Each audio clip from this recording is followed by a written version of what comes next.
मतलब उत्सुकता की वजह से वो कह रहे हैं कि लोग देखते हैं कि क्या हो रहा है। और राहुल गांधी का इस वक्त क्या उनकी भूमिका है? एक सांसद है, लेकिन वही हीरो 1 to 10 आप लोग भी रखते हैं ना। यहां पर एक परफॉर्मर है और वहां पर उनका रिपोर्ट कार्ड देखिए तो बहुत मार्क्स कम दिखते हैं। अंजना जी, आप सबसे बड़ा प्राइम टाइम शो आज तक का करती हैं, क्योंकि शायद आप आज तक की सबसे बेहतरीन एंकर हैं। आपकी शायद टीआरपी सबसे ज्यादा होंगी, आप शायद सबसे अच्छा काम करती हैं, और आज तक के मैनेजमेंट की और आज तक की टीम में आप में आस्था है। अब वो मैं उसके बारे में क्या कहूं और सुधांशु जी क्या कहें, उससे कोई फर्क नहीं पड़ता है।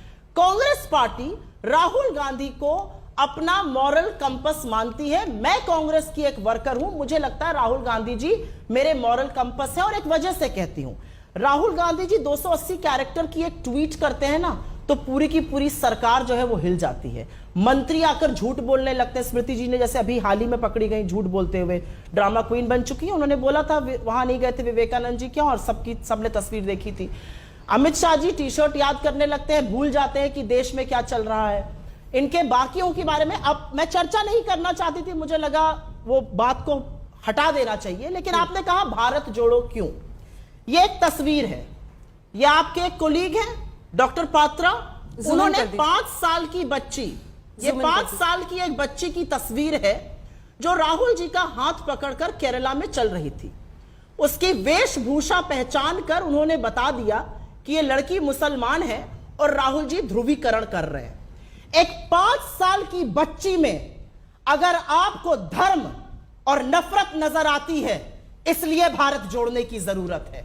इसलिए भारत जोड़ने की जरूरत है क्योंकि जिस 5 साल की बच्ची के बारे में आपने ट्वीट किया, आपकी ट्वीट और आपके फेसबुक पोस्ट के नीचे तमाम ऐसी घिनौनी गंदी बातें लिखी गई जो मैं एक औरत और एक मां होने के नाते पढ़ नहीं पाती हूं।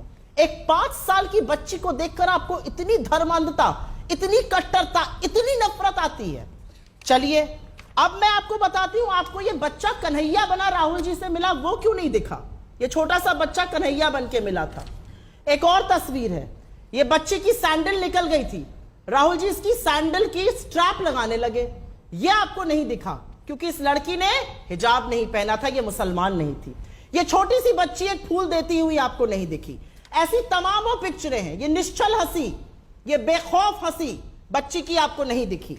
आपको बूढ़ी मां नहीं दिखी, आपको वो तमाम औरतें नहीं दिखी जो राहुल जी से मिली और उनसे चिपक कर भावुक होकर फपक फपक के रोने लगी। आपको इस छोटी एक चटाई की कहानी नहीं दिखी जो एक बूढ़ी औरत ने राहुल जी के लिए बनाई।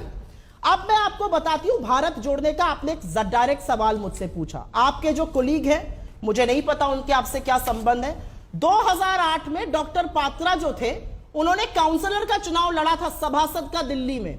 तब मजार पर गए थे टोपी पहनकर चादर चढ़ाने।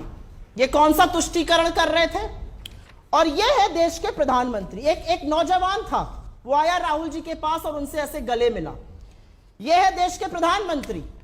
एक फोटो मुझे दिखाइएगा राजनाथ सिंह को गले लगाते हुए, आप नहीं दिखा पाइएगा। लेकिन गल्फ के शासकों से तो मोदी जी ऐसे मिलते हैं जैसे कहीं के बिछड़े हुए भाई हो, प्रोटोकॉल तोड़ के एयरपोर्ट जाते हैं इनको रिसीव करने। अरे ऐसा एक बार आलिंगन, इस बार का गला प्यार से भरकर राजनाथ सिंह को, गडकरी जी को लगाइएगा। ये देखिए, ये मोदी जी हैं। अब पता चला मुझे आज आप स्टूडियो क्यों आई हैं, पूरा रिसर्च और फोटोग्राफ्स के साथ। एक्चुअली नहीं, मैं ट्रैफिक में फंस गई थी इसलिए स्टूडियो मुझे आना पड़ा, लेकिन क्योंकि स्टूडियो आ गई तो चलिए मेरा भला ही हुआ। इसलिए भारत जोड़ने की जरूरत है कि 5 साल की एक छोटी सी बच्ची के चेहरे पर आपको धर्म नहीं, उसका बाल जो बोध होता है वो नजर आना चाहिए। इसलिए भारत जोड़ने की जरूरत है।